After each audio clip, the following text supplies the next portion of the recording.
El fenómeno de la inversión térmica se da cuando en ciudades que están a alturas muy elevadas en referencia al nivel del mar, se tiene que la superficie de la Tierra, la superficie de la troposfera, de la capa de la atmósfera que está en contacto con la Tierra, la superficie es más fría y el aire caliente está al medio y más arriba hay aire frío. Entonces el aire caliente ya está aquí arriba.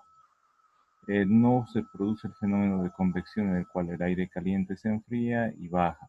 Y cuando hay convección, cuando la superficie de la Tierra está más caliente, por ejemplo en las noches se enfría, pero de día está más caliente el aire o la superficie de la Tierra está caliente y lo calienta el aire que está en contacto con la superficie de la Tierra.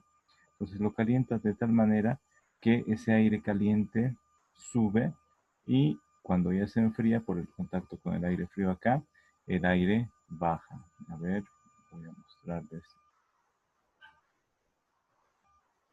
acá. Normalmente ocurre esto. Como está la superficie de la Tierra más caliente, lo calienta el aire. El aire del medio es un aire frío y el aire más arriba está mucho más frío. Entonces, por el fenómeno de convección, el aire caliente lo que hace es subir y genera esas corrientes de convección. Cuando se enfría el aire, baja y va generando esos movimientos. De esa manera, los contaminantes se tendrían que ir de las ciudades. Pero cuando ocurre el fenómeno de inversión térmica, sobre todo en las noches, es cuando la superficie de la Tierra está muy fría, lo enfría el aire que está en contacto con la Tierra, de esa capa de la atmósfera, de la primera capa que está en contacto con la superficie, que es la troposfera. Entonces se enfría y no hay aire caliente que suba.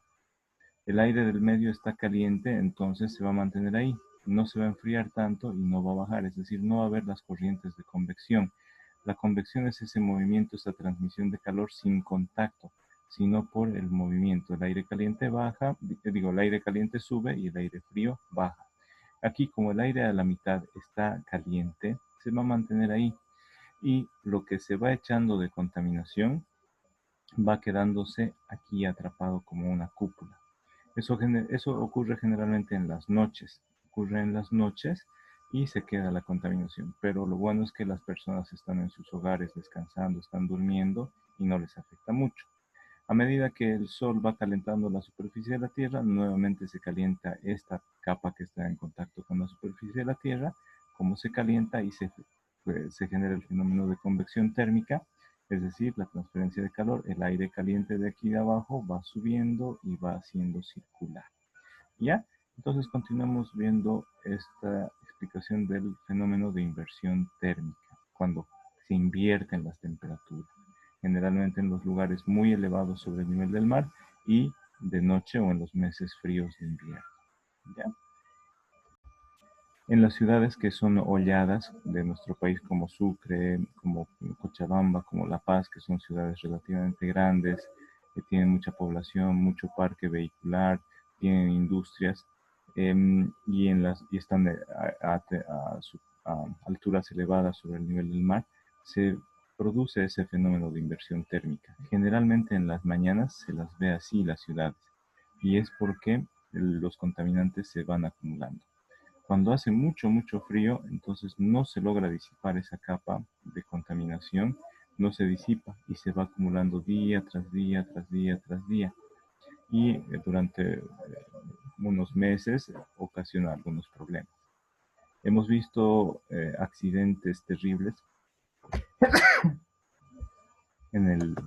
a lo largo de la historia, que sobre todo del siglo pasado, que corresponde a la historia industrializada del ser humano, en la que industrias que generan tóxicos, contaminantes, venenosos y mezclado con los fenómenos de inversión térmica, ocasionaron que se contaminen las ciudades.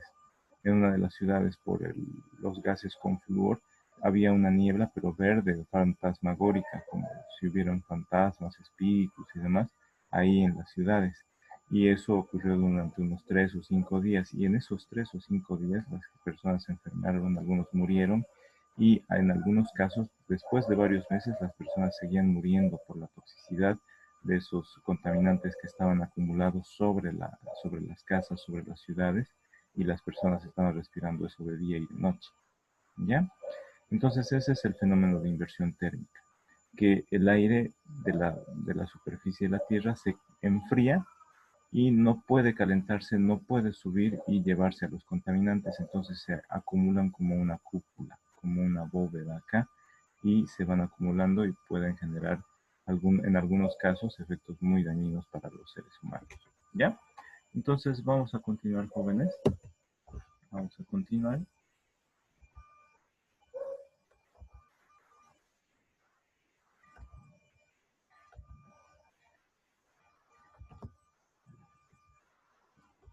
Entonces estábamos viendo a los principales contaminantes, ¿no es cierto? Ahí está. Ya habíamos visto al monóxido de carbono, que es peligroso, es muy venenoso porque se combina muy bien con la hemoglobina y se forma ese compuesto denominado carboxihemoglobina. Cuando se mezcla con la hemoglobina de la sangre, no se puede transportar el oxígeno a los distintos órganos para su uso. Entonces, cuando el porcentaje de hemoglobina está combinada con monóxido de carbono, es decir, cuando hay estos porcentajes de carboxihemoglobina, comienzan a haber fallas en el organismo, desde disminución de la resistencia para realizar ejercicios, disminución de la percepción visual, auditiva, es decir, vemos borroso, no escuchamos bien. ¿Por qué? Porque está afectando a nuestro cerebro. Pérdida de capacidad sensorial, los sentidos, ya no sentimos muy bien, no podemos movernos muy bien, estamos adormecidos. Después de cuando se incrementan esos porcentajes a más de 20, que es el porcentaje de las personas que son fumadoras, eh, ese monóxido de carbono de los cigarros también genera estos efectos. Al combinarse el monóxido de carbono con la hemoglobina, genera carboxihemoglobina, y ellos tienen alrededor de un 20% o un poco menos de carboxihemoglobina en la sangre. Se produce dolor de cabeza, están decaídos. Cuando los porcentajes superan al 20-30%, hay más mareos, ganas de vomitar, hay debilidad, confusión, no saben responder preguntas básicas como su nombre, su fecha de nacimiento o sumar 2 más 2, no pueden realizar esos cálculos. Cuando hay 40% de carboxihemoglobina, entonces ya se desmayan las personas y con un 50% las personas mueren. ¿Ya? Entonces es muy venenoso el monóxido de carbono. Cuando se tienen malas conexiones de ventilación de los hogares, o cuando hay vehículos en funcionamiento que estén botando el monóxido de carbono del escape, se esté fugando y esté entrando a la cabina, puede ocasionar estos problemas, puede envenenar y matar a las personas. ¿Ya?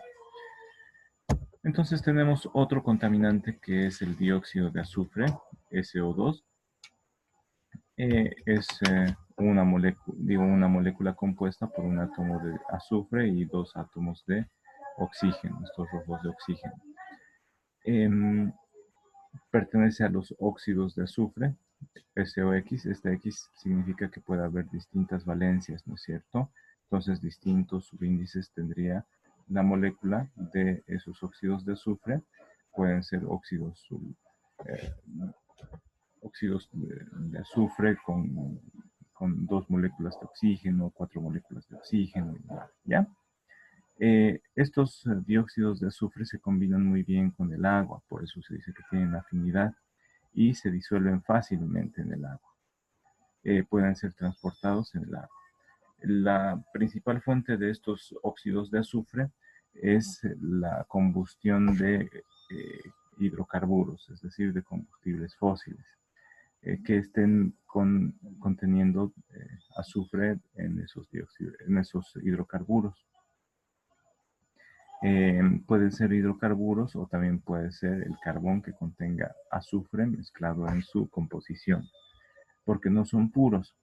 Por ejemplo, la planta separadora de líquidos, la que separa los hidrocarburos, los gases, el gas natural los separa para poder vender solamente la mezcla que requieren los compradores, porque antes vendíamos un gas rico, es decir, vendíamos un gas natural del cual se pueden sacar varios otros compuestos, como por ejemplo el gas propano, el gas metano, que el gas propano puede servir para las garrafas, ¿no es cierto? Para el funcionamiento de las garrafas.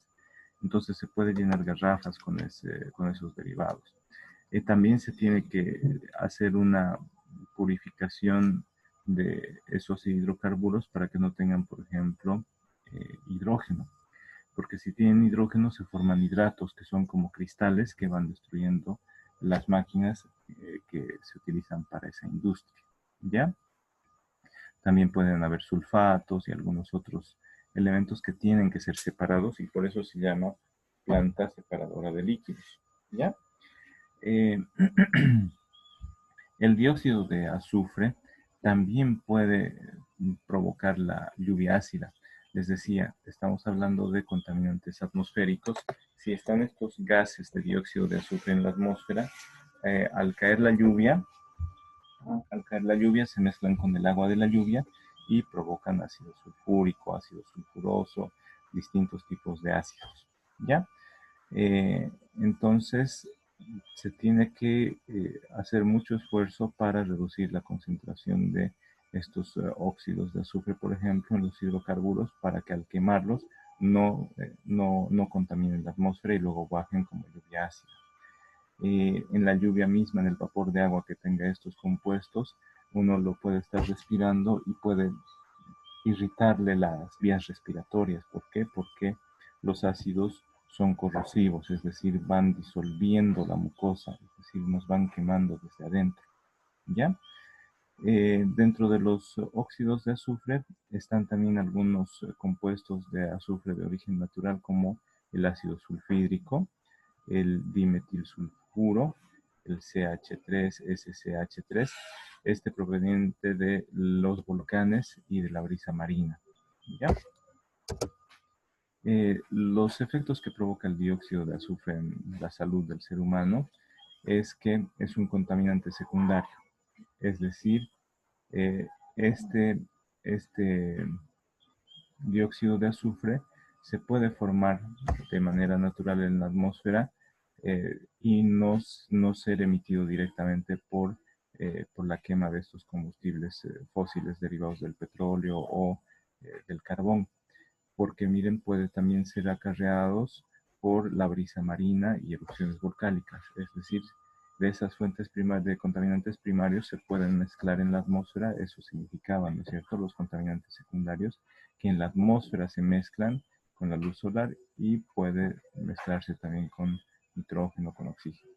Pueden provocar inflamación pulmonar, pueden hacer que disminuya la capacidad de respuesta de nuestro sistema defensivo, es decir, que provoca una depresión del sistema inmunológico frente a infecciones pulmonares, ¿ya?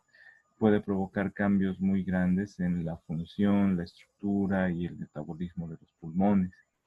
Puede provocar efectos en otros sistemas como los del hígado, que forman parte del sistema digestivo, ¿no es cierto?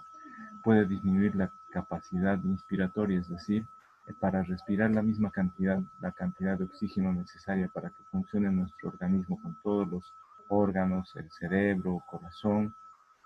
Entonces, tendríamos que realizar un mayor número de inspiraciones o respiración, y así es que se disminuye nuestra capacidad inspiratoria. Luego produce una broncoconstricción moderada, es decir, los bronquios se reducen de tamaño, es decir, no pueden adquirir la misma cantidad de oxígeno. También provoca este dióxido de azufre tos y dolor al respirar prolongadamente. ¿Ya? Si estamos en un ambiente que está cargado con ese dióxido de azufre y estamos respirando durante bastante tiempo, nos va a provocar eso, tos y dolor. También disminuye la capacidad pulmonar de los niños en concentraciones de 0,12 a 0,16 partes por millón y agudiza el asma y la bronquitis crónica también. Cuando uno está expuesto al dióxido de azufre, se produce irritación e inflamación aguda o crónica de nuestra mucosa conjuntival y respiratoria. Les dije, la mucosa es esa materia, esa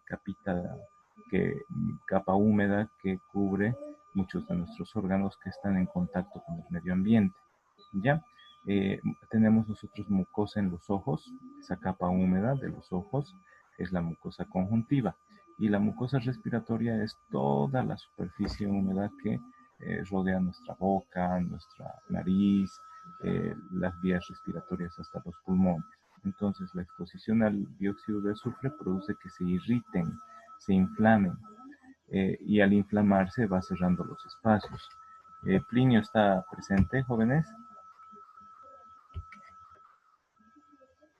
Teníamos el caso, por ejemplo, de Plinio, espero que esté bien, en el que le picó una abeja el día domingo en la noche en el rostro, y se le inflamó el rostro, la cara. Les repito, tienen que tener mucho cuidado cuando les ocurra eso, porque si se inflama el rostro, les pica una abeja en los labios, en la nariz o en la lengua, se les inflama la vía respiratoria. ¿Qué significa eso? Que se les va cerrando el paso del aire y podrían asfixiarse por falta de ingreso de aire fresco, de oxígeno a sus pulmones. ¿Ya? Entonces, este dióxido de azufre lo que provoca es esa irritación y cierre de las vías respiratorias. ¿Ya? También causa dificultad para respirar, afecta a las vías aéreas superiores, es decir, a la nariz hasta la garganta. ¿Ya? Las vías respiratorias inferiores son las que están de la garganta hacia abajo, hacia los pulmones. Por ejemplo, el COVID ahorita no afecta mucho a las vías respiratorias superiores, afecta a las vías aéreas inferiores, es decir, de la garganta hacia los pulmones. Por eso, si estamos moqueando, no es COVID. El COVID es de la garganta hacia abajo, hacia los pulmones. Cuando se inhala el dióxido de azufre en composición con partículas, es decir, con un poco de polvo, la toxicidad depende de la dimensión de las partículas. Cuando este dióxido de azufre está en partículas pequeñas, imaginen que esta estrellita es un punto y hay partículas más grandes, entonces lo tóxico del dióxido de azufre va a depender del tamaño. Mientras más grandes, más tóxicos, porque tienen mayor cantidad, mayor concentración de este elemento contaminante tóxico. Ya saben que no existen elementos contaminantes puros, lo que hace daño es la concentración, la cantidad de estos elementos contaminantes.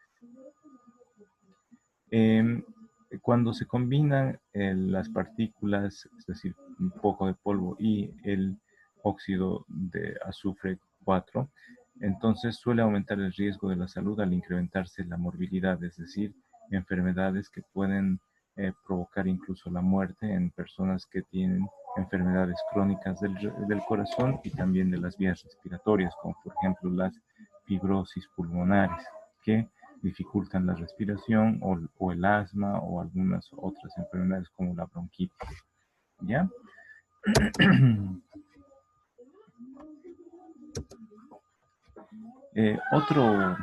Otro contaminante peligroso para el ser humano es el dióxido de nitrógeno. El dióxido de nitrógeno está compuesto por un átomo de nitrógeno y 2 átomos de oxígeno. El dióxido de nitrógeno junto con partículas suspendidas son pedazos o pequeñas partículas sólidas que están flotando en el aire, ¿ya? Entonces el dióxido de nitrógeno con esas partículas sólidas suspendidas en el aire causan una capa café rojiza sobre muchas ciudades, ¿ya? Ese poco de polvo, poco de tierra que está flotando en la atmósfera mezclado con este dióxido de nitrógeno, ¿ya? Este gas, el dióxido de nitrógeno, pertenece a la familia de los óxidos de nitrógeno, porque el nitrógeno tiene varias valencias, entonces puede formar distintos óxidos de nitrógeno. Estos gases son altamente reactivos, contienen diferentes cantidades de oxígeno y nitrógeno, como el óxido nítrico, NO, y el dióxido de nitrógeno, como este que vemos acá. Los óxidos de nitrógeno se forman cuando se quema un combustible a altas temperaturas o cuando el combustible tiene compuestos nitrogenados. ¿Ya? En los hidrocarburos no es solo eh, moléculas de carbono, oxígeno, sino son carbono, oxígeno, nitrógeno, ¿ya? ¿Por qué? Porque son los elementos orgánicos, es decir, que se encuentran en todo ser vivo, toda planta, todo animal. Y como sabemos, los hidrocarburos provienen de la fosilización de seres vivos, ¿no es cierto? De los dinosaurios, de animales. Eh, entonces, esos hidrocarburos tienen composiciones de nitrógeno y al quemarlos a altas temperaturas o cuando hay mucho de estos compuestos nitrogenados, se libera los óxidos nitrógeno a la atmósfera. Las principales fuentes de generación humana de óxidos de nitrógeno son los vehículos, las plantas termoeléctricas, las industrias que queman combustibles para su funcionamiento, algunos comercios o residencias que consumen o queman combustibles. ¿Ya? Los óxidos de nitrógeno también se pueden formar naturalmente, entonces serían contaminantes primarios o secundarios. Pueden formarse por descomposición bacteriana de nitratos orgánicos, es decir, cuando todo ser vivo, cuando todo ser vivo que está compuesto de oxígeno, nitrógeno, carbono e hidrógeno, entonces se van descomponiendo, se liberan esos óxidos de nitrógeno a la atmósfera. También se pueden liberar por los incendios forestales o por partículas en tormentas eléctricas, ¿ya? Eh, Eso sobre el dióxido de nitrógeno. Algunos efectos. Algunos efectos de respirar aire contaminado con dióxido de nitrógeno puede ser que aumente la susceptibilidad, es decir, aumenta la probabilidad de que nos enfermemos con enfermedades infecciosas, ¿ya? Altera la función mucociliar, es decir, se aclara la mucosa, es más clara. También hay una acción fagocitaria de macrófagos alveolares, es decir, de las células que se comen entre sí o que comen a algunos organismos invasores de nuestro organismo. Entonces existe eso, ¿ya? Después alteración de la inmunidad del pulmón. Cuando se aumenta progresivamente la exposición de dióxido de nitrógeno, se puede producir primero problemas al perder la sensación del olfato. Después molestias respiratorias cuando se va incrementando la exposición a ese contaminante. Después dolores respiratorios, nos duele respirar, dolores agudos y edema pulmonar, ¿ya? Es decir, sangrados dentro del pulmón. Otro contaminante muy peligroso que lo veíamos desde el primer tema es el plomo. Sabemos que el plomo es veneno. Inicialmente, a principios del siglo pasado, cuando se desarrollaba la industria automotriz, se vio que los motores de combustión no eran tan potentes, no eran tan fuertes. Entonces le pusieron un aditivo al combustible, a la gasolina o al diésel, le pusieron plomo.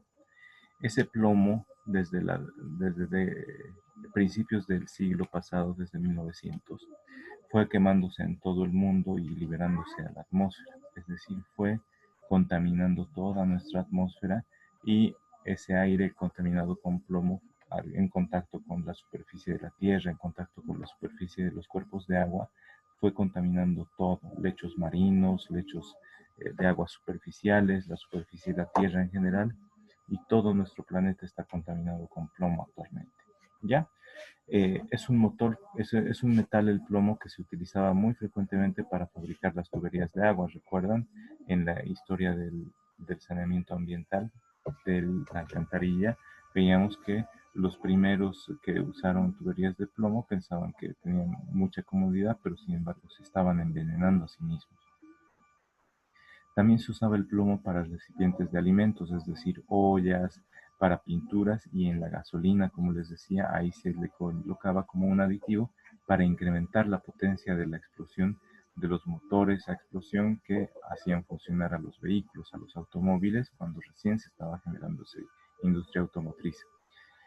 Hoy en día ya se cuenta con gasolina libre de plomo, pero los efectos de la contaminación ya han estado alrededor de un siglo contaminando nuestro planeta, ¿ya? La principal fuente primaria de contaminación, es decir, que genera plomo y ya está en la atmósfera, es el uso de los combustibles con plomo de los automóviles.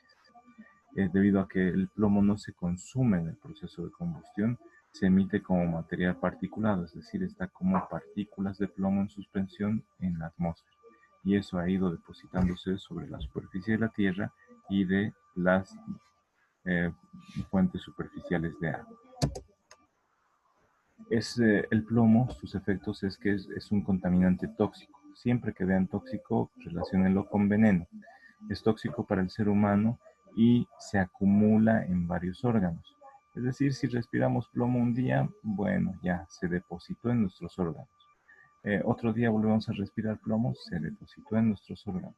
Comemos un pescado que estuvo comiendo plomo de la superficie del lecho marino, entonces ya lo estamos comiendo y se deposita ese plomo también en nuestro organismo, ¿ya?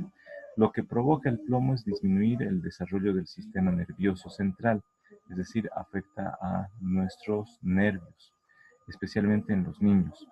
La intoxicación aguda, cuando se ha consumido mucho plomo en los alimentos o se ha respirado mucho plomo porque estábamos muy cerca de una fuente que estaba quemando plomo, produce síntomas como diarrea, es decir, nos está provocando infecciones, diarrea, vómito, cólicos, convulsiones en las personas y dolor de cabeza, es decir, es por el envenenamiento por plomo.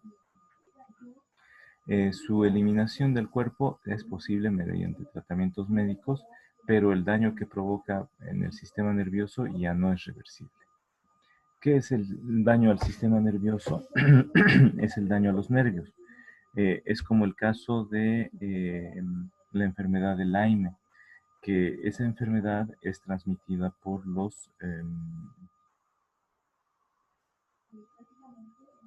las garrapatas. Y esa enfermedad existe acá en el Chaco, sobre todo en Chaco adentro, Monte adentro. Hubo un caso de un señor, del señor Chaleco Arias, que se perdió en el monte, fueron a buscarlo, pasaron un par de días, lo encontraron todo deshidratado, con bichos chupándole la humedad de los ojos, de las orejas, de la nariz, la boca, garrapatas. Y basta que una garrapatita tenga la enfermedad de Lyme, deteriora el sistema nervioso. ¿Qué es lo que provoca? Que estamos temblando como si fuera un día de frío y todo el tiempo estamos temblando. Esos temblores involuntarios son por nuestro sistema nervioso. Ya está dañado. Entonces uno no puede escribir, no puede agarrar un cubierto, un vaso, sin que estemos afectados de esa manera. ¿Ya? Otro contaminante es el ozono. Si bien el ozono es importante para proteger la vida de la Tierra al generar esa capa que protege de la radiación solar, también si ese ozono no está ubicado en la capa de la atmósfera en la que protege y más bien está el ozono en la troposfera que está en contacto con el ser humano y es la capa de la atmósfera que respiramos, entonces es un tóxico o un veneno o un contaminante para el ser humano. Es un compuesto gaseoso que no tiene color y posee la capacidad de oxidar los materiales más rápido que el oxígeno. Nosotros si dejamos un metal, una barra de metal en la noche en el exterior y hace frío o se humedece un poco y se oxida, ¿no es cierto? Se derrumba. Pero con el ozono ese efecto es mucho más rápido. El ozono es un poderoso oxidante que reacciona rápidamente con otros compuestos químicos. Es inestable cuando se encuentra a altas concentraciones. Es un contaminante secundario, es decir, no es generado el ozono directamente por automóviles, digamos, que queman su combustible y se genera el ozono en la atmósfera. No, el ozono se genera en la atmósfera, es un contaminante secundario. Contaminante secundario significa que alguien emitió un compuesto a la atmósfera, se emitió otro compuesto a la atmósfera, pueden ser contaminantes primarios, eh, o que no sean contaminantes, pero basta que un contaminante se generó y se emitió a la atmósfera, se mezcla con algún compuesto natural de la atmósfera, como el oxígeno, y se genera un contaminante secundario, ¿ya? Contaminante primario es que fue generado por una fuente directa. Contaminante secundario significa que de los compuestos que están en la atmósfera se mezclan entre sí por la acción del calor del sol, la radiación solar, o chocan entre sí esos elementos, o elementos que componen a la atmósfera o al aire se mezclan con algún contaminante, generan un contaminante más peligroso todavía, como el caso del ozono, ¿ya? Entonces es un contaminante secundario que se forma por la reacción química del dióxido de nitrógeno y de los compuestos orgánicos volátiles. Esto gracias a la luz del sol. Entonces, hemos visto que el dióxido de nitrógeno se genera de la quema a altas temperaturas, se genera por la quema de combustibles que tienen compuestos nitrogenados. Entonces, ese es un contaminante primario. Los compuestos orgánicos volátiles también son contaminantes primarios. Se mezclan esos en la atmósfera gracias a la luz del sol y generan un nuevo contaminante en la atmósfera, ¿ya? Que es el ozono. La contaminación del ozono es que daña las superficies, las corroe, las herrumbra muy fácilmente y vamos a ver los efectos sobre el ser humano. El ozono afecta a la salud y sobre todo a los pulmones, que es el que está en mayor contacto por el fenómeno de la respiración, ¿cierto? Respiramos el aire, si ese aire tiene ozono, va a dañarnos a los pulmones. Lo que hace el ozono es entrar al epitelio alveolar, es decir, entra a las superficies más chiquititas, a las ramificaciones más chiquititas de nuestros pulmones y los comienza a inflamar. Ya comienza a generar inflamaciones, secreción de mucosas como la pus, entonces comienza a afectar a los pulmones. Cuando la exposición es crónica, eso significa que durante mucho tiempo se está expuesto al ozono, durante días o meses se está expuesto al ozono, lo que provoca es una reducción de la función pulmonar, es decir, no podemos respirar muy bien. ¿Por qué? Porque los pulmones están eh, inflamados, están llenos de pus, no podemos respirar bien. También provoca síntomas respiratorios como la tos, la flema, sibilancias, es decir, esas puces que están en nuestros pulmones las tratamos de sacar, ¿ya? La tos es un acto reflejo para expulsar algunos compuestos extraños, objetos extraños que están en nuestro organismo y tratamos de sacarlo. Esta exposición crónica al ozono y estos efectos pueden ser responsables del agravamiento del asma, del enfisema o incluso cáncer de pulmón, ya por esas exposiciones prolongadas al ozono. También estudios experimentales con animales y con células en laboratorio, in vitro, han mostrado lesiones en la vía respiratoria, incluyendo el aumento de la permeabilidad. La permeabilidad significa que no puede pasar. No puede pasar, ¿qué? El oxígeno, no puede haber intercambio de oxígeno. Entonces, entra el aire a los pulmones, pero no puede pasar a través de los bronquios, de los alveolos, a la sangre. Entonces, no sirve, ya no sirven los pulmones. También provocan la inflamación de la vía respiratoria.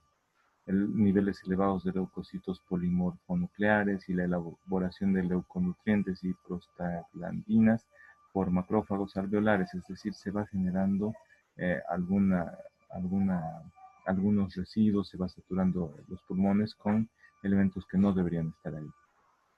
También produce cambios morfológicos, es decir, de la forma, del tamaño de los pulmones, cambios bioquímicos, cambios funcionales en los pulmones, ¿ya? El ozono disminuye nuestra respuesta inmunitaria local y sistémica, es decir, en puntos de la piel puede reducir la respuesta inmune. Entonces, si nos hacemos una heridita, puede tardar en curar, pero también en todo el sistema digestivo, en todo el sistema respiratorio, en todo el sistema cardíaco, puede disminuir nuestra respuesta inmunitaria. Si nos está atacando algún virus o alguna bacteria, entonces vamos a tardar en curarnos, ¿ya? O puede que no nos curemos. También una exposición durante mucho tiempo a este ozono puede causar fibrosis local. La fibrosis son como cicatrices en los pulmones que ya no deja que funcionen correctamente. Está demostrada en primera instancia por el incremento local de colágeno en el septo intravelar de la región. Estos son términos médicos, pero lo importante es eso, ¿ya? Que provoca una fibrosis local. Es decir, hay una cicatrización de los pulmones, hay heriditas, hay cicatrización de los pulmones y eso disminuye la capacidad pulmonar. Hay otra contaminación, otros contaminantes dado por material particulado, es decir, partículas que están suspendidas en el aire de distinto diámetro. A esas partículas se les llama PST, partículas, material particulado 10, material particulado 2.5 y tiene que ver con el tamaño de esas partículas. ¿Ya?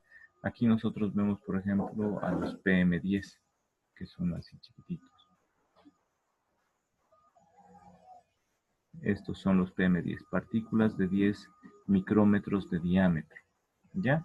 El PM2.5 es material particulado de 2,5 micrómetros de diámetro. ¿Ya? PM2,5 micrómetros de diámetro. Pueden ser menores a 2,5 micrómetros. Entonces, miren, los vasos sanguíneos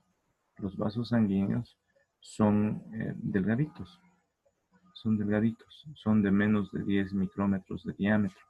Entonces las partículas o el material particulado, esos sólidos suspendidos en el aire, son chiquitos. Miren, 1, 2, 3, 4, 5, colocados en línea recta ya va saturando. Entonces va disminuyendo el tamaño de nuestras arterias, de nuestras venas, de nuestros bronquios.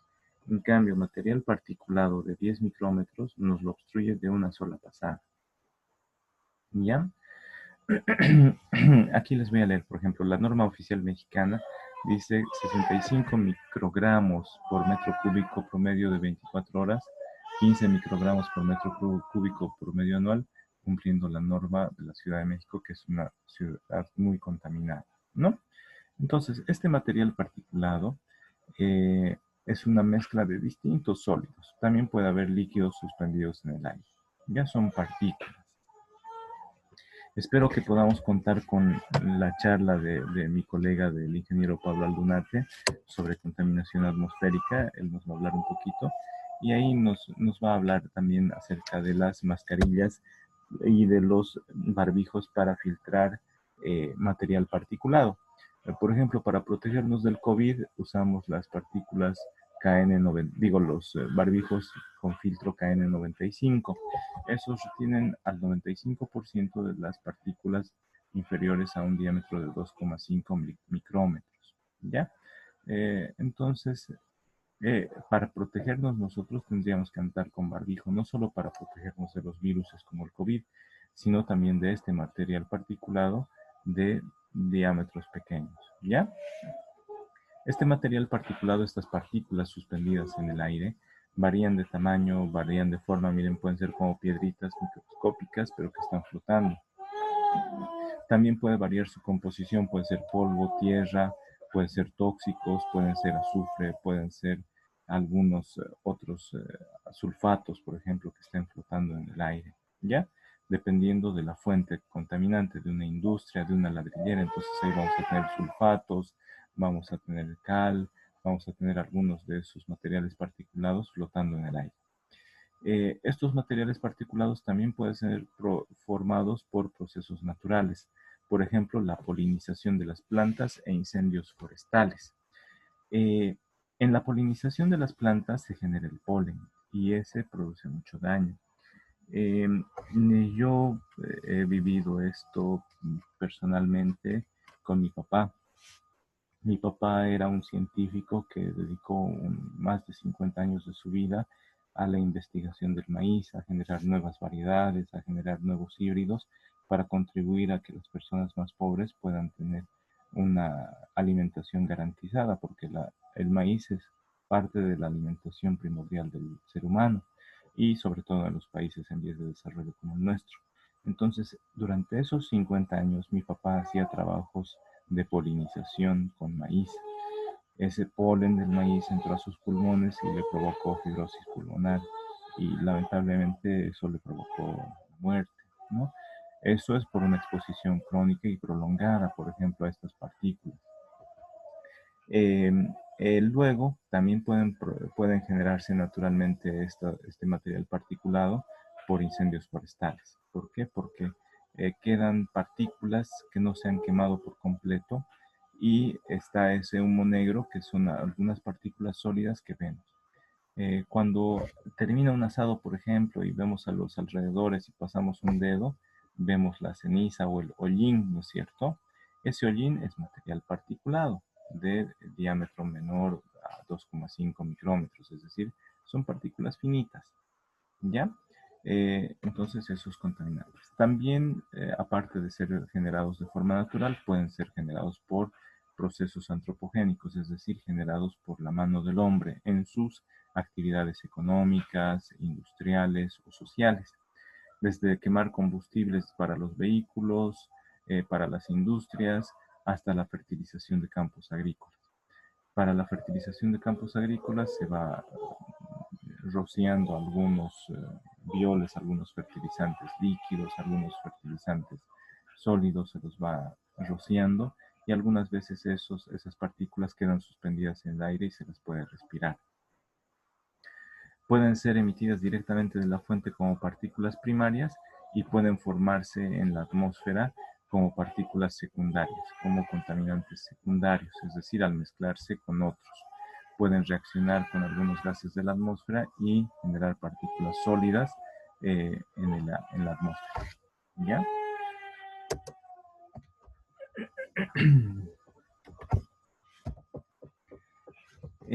Los efectos de estas partículas sólidas, de este material particulado contenido en el aire, dependen del tamaño, del diámetro de las partículas y de la composición. Cuán tóxico es la sustancia, cuán tóxica es la sustancia que está contenida en esas partículas sólidas.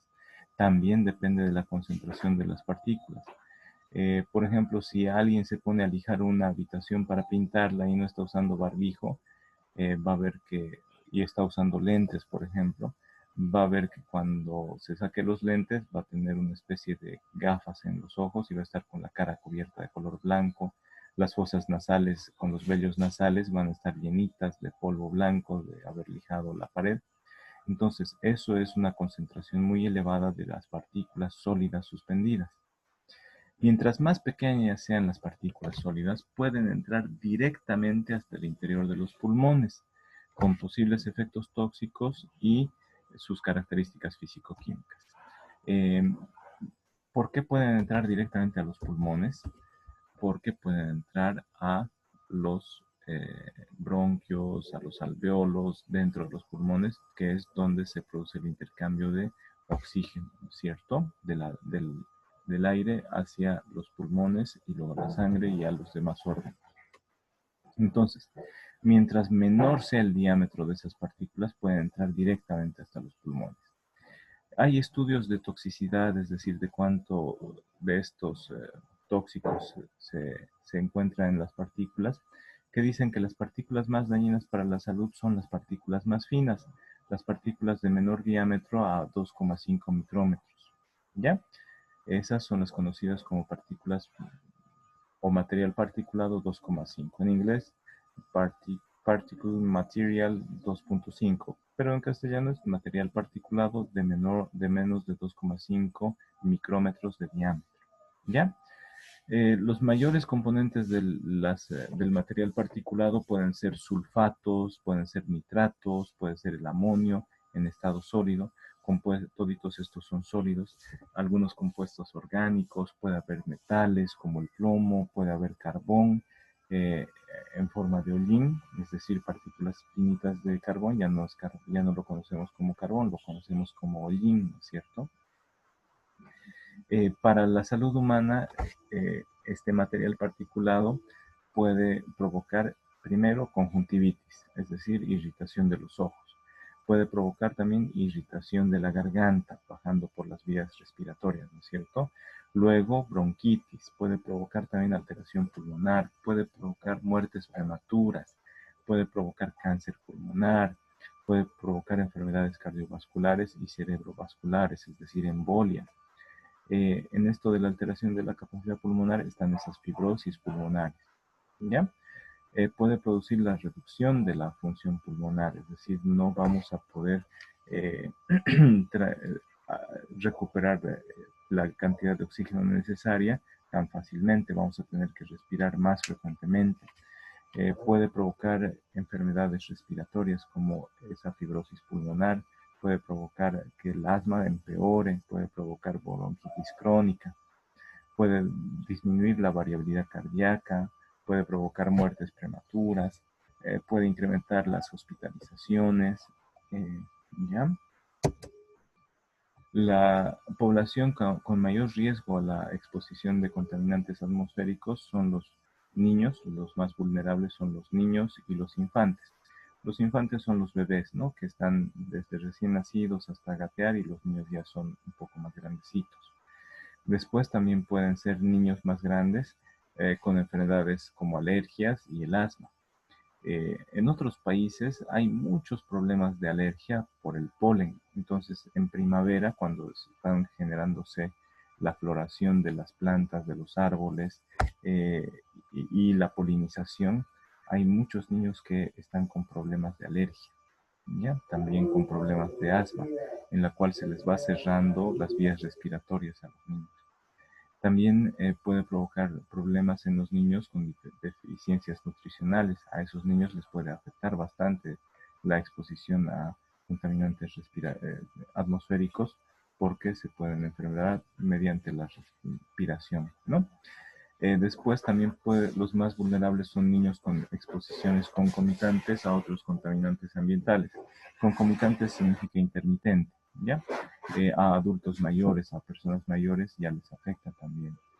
Eh, También a otras personas con enfermedades de base, esa es la población susceptible, ¿no es cierto? Los que están mal de los riñones, a los que tienen presión alta o tienen algunas otras enfermedades preexistentes, ¿ya?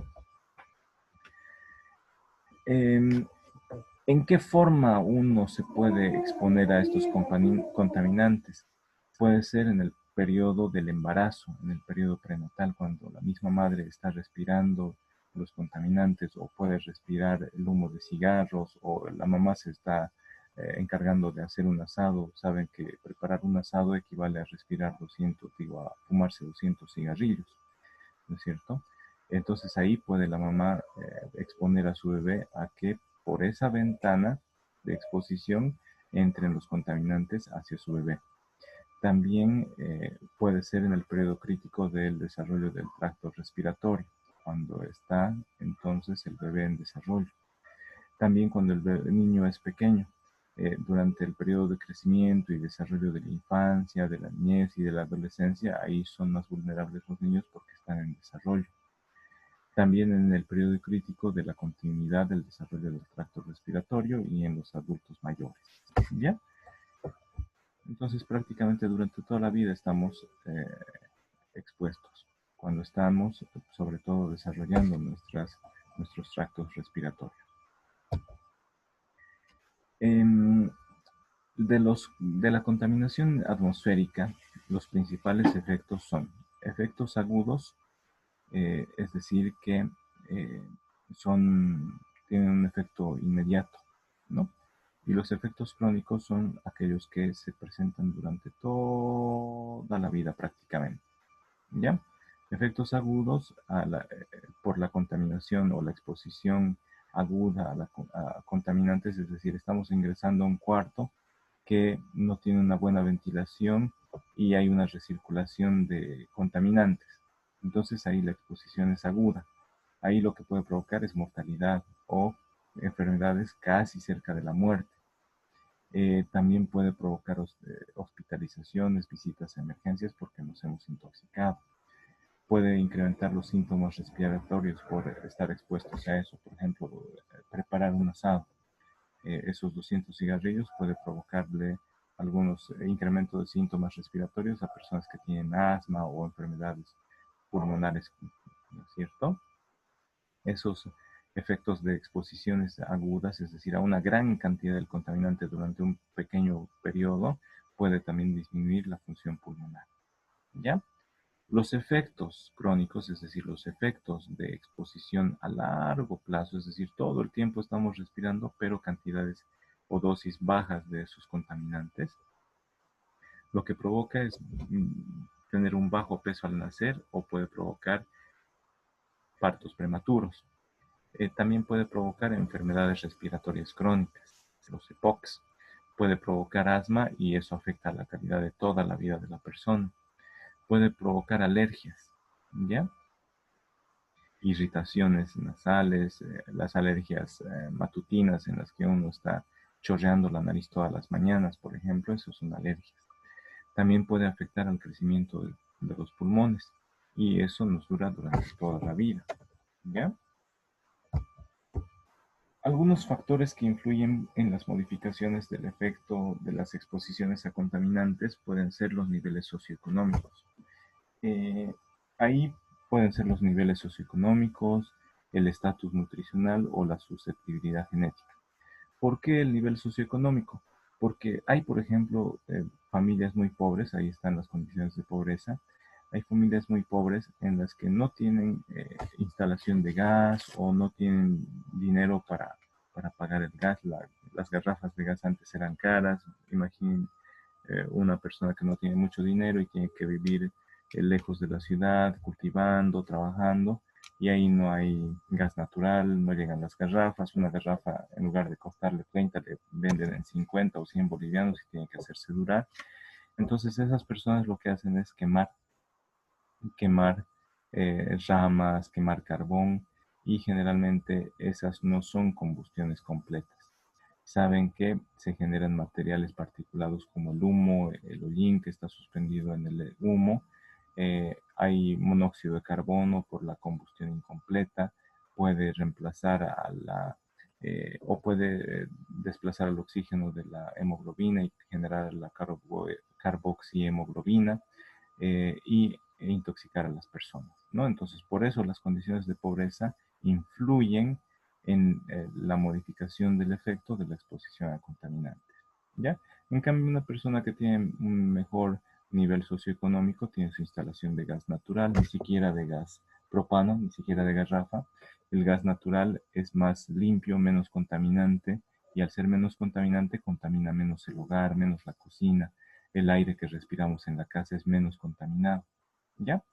Entonces, ahí afecta, ¿listo? También el nivel socioeconómico puede provocar exposiciones contaminantes, por ejemplo, personas que por necesidad tienen que exponerse a contaminantes, a trabajar en fábricas, industrias con contaminación, entonces les puede afectar, ¿ya? El estatus nutricional, es decir, el estado de la nutrición de la persona, si es desnutrida, si está bien o si es obesa y tiene sobrepeso. La deficiencia de macronutrientes, es decir, cuando no se tiene una dieta completa, bien variada y con todos los macronutrientes relacionados al incremento de la mortalidad por enfermedades respiratorias. Cuando una persona no está bien nutrida, no tiene esos macronutrientes,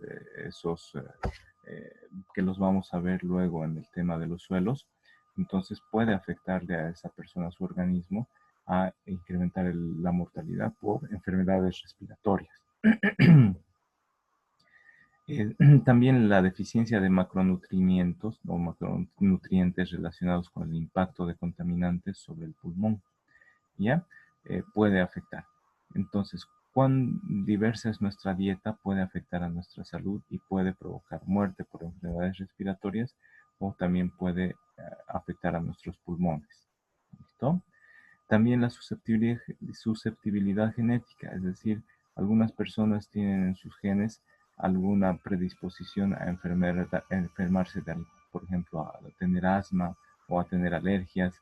Entonces ahí esas enfermedades que uno está predispuesto por sus genes, al exponerse a ambientes que tienen sus contaminantes, puede incrementar los efectos en las personas, en la salud humana, por exponerse a esos contaminantes atmosféricos.